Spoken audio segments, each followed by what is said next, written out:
அன்பானவர்களே, அன்பு வணக்கங்கள்.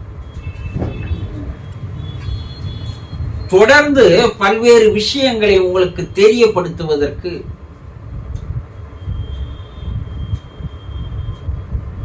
நீங்கள் எனக்கு ஊக்கத்தையும் உற்சாகத்தையும் தாருங்கள்.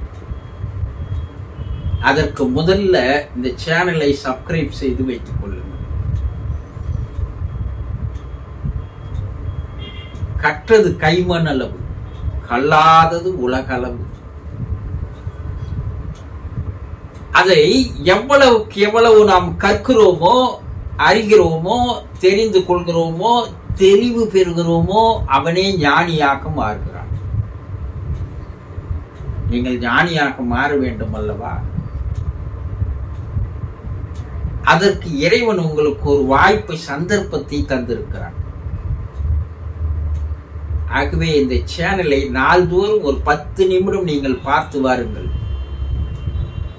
அறிவு தெளிவு பெறும், அறிவு பிரகாசமாகும், ஞானம் உருவெடுக்கும், ஞானியாக மாறுவீர்கள். இன்று நாம் பார்க்க போவது, ஒரு மனிதன் மரணம் அடையும் போது அவன் எதிரிலே போய் நின்று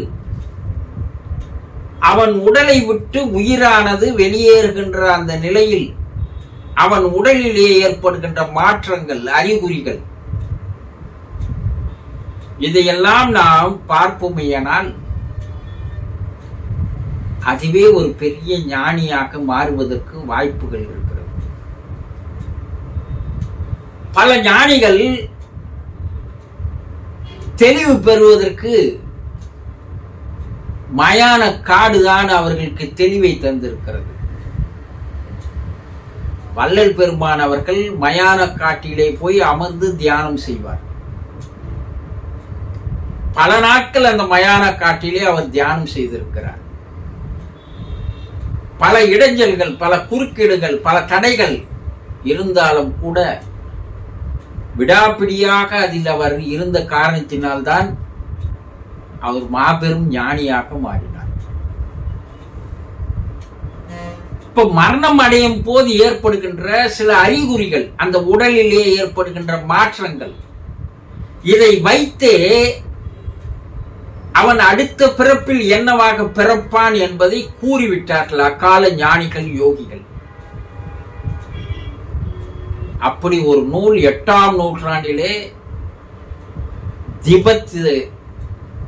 திபெத்திலே ஒரு அருமையான நூல், மரண நூல் ஒன்று வெளியிடப்பட்டது. அந்த மரண நூலிலே ஒரு மனிதன் இறக்கும் போது அவனுக்கு ஏற்படுகின்ற மாற்றங்கள், செயல்கள், நடவடிக்கைகளை வைத்தே அவன் அடுத்த பிறப்பு என்ன பிறப்பு பிறப்பான் என்பதை தெளிவாக எழுதி வைத்திருக்கிறார் ஒரு பெரிய ஞானி. என்ன எழுதி வைத்திருக்கிறார் என்று பார்த்தால், ஒருவர் இறக்கும் போது அவரது வலது கை துடித்தால், அவர் அர்த்தமே இல்லாமல் பிதற்றிக் கொண்டிருந்தால், உடல் சூடானது வலது பக்கம் இருந்து படிப்படியாக குறைய ஆரம்பித்தால், அவர் அரக்கராக பிறப்பெடுப்பார் என்று எழுதியிருக்கிறார். இப்ப அரக்கர்கள் இருக்கிறாங்களான்னு தெரியல. ஆனா அவன் ஒரு தீயவனாக, கொடுமை மிக்கவனாக, பஞ்சபாதகத்திற்கு பயப்படாதவனாக அவன் பிறப்பான் என்பதுதான் நம்ம எடுத்துக்கொள்ள வேண்டிய அர்த்தம்.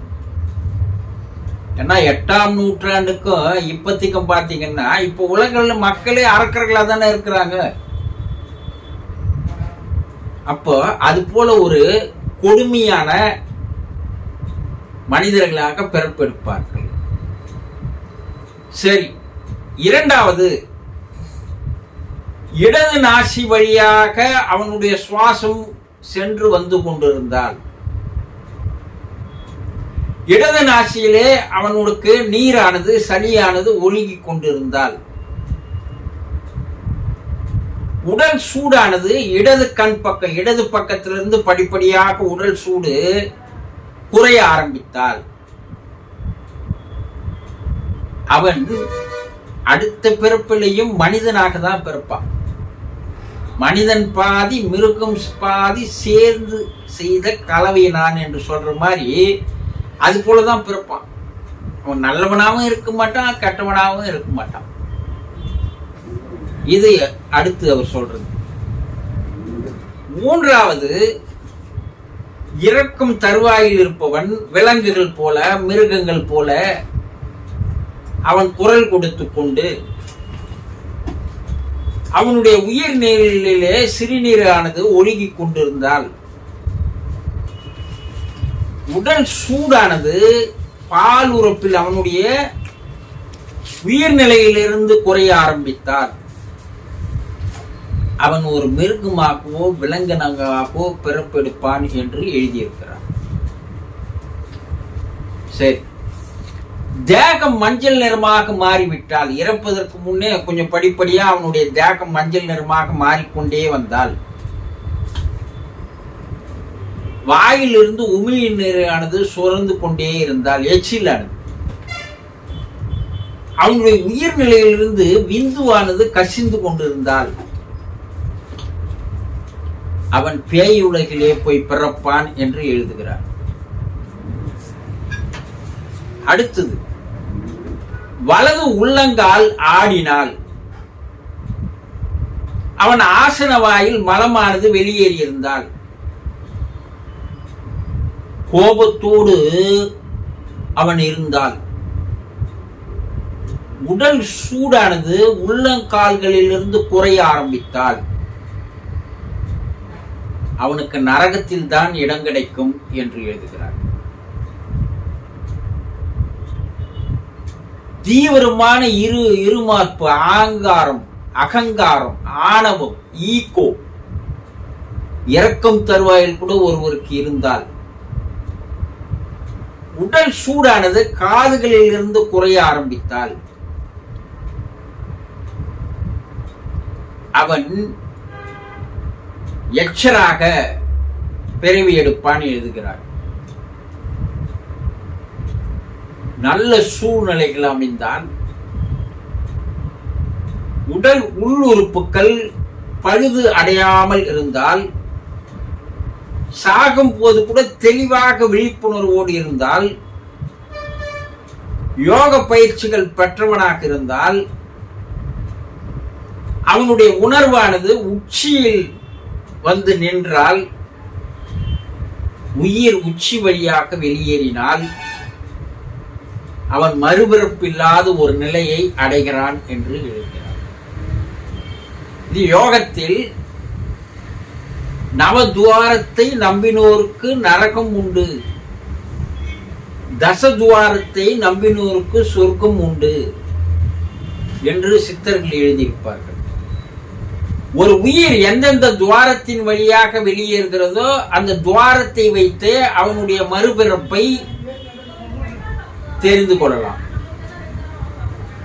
அப்போ தசதுவாரத்தின் வழியாக வெளியேறும் போது, 10வது துவாரத்து வழியாக வெளியேறும் போது அவன் மோட்சத்தை அடைகிறான்.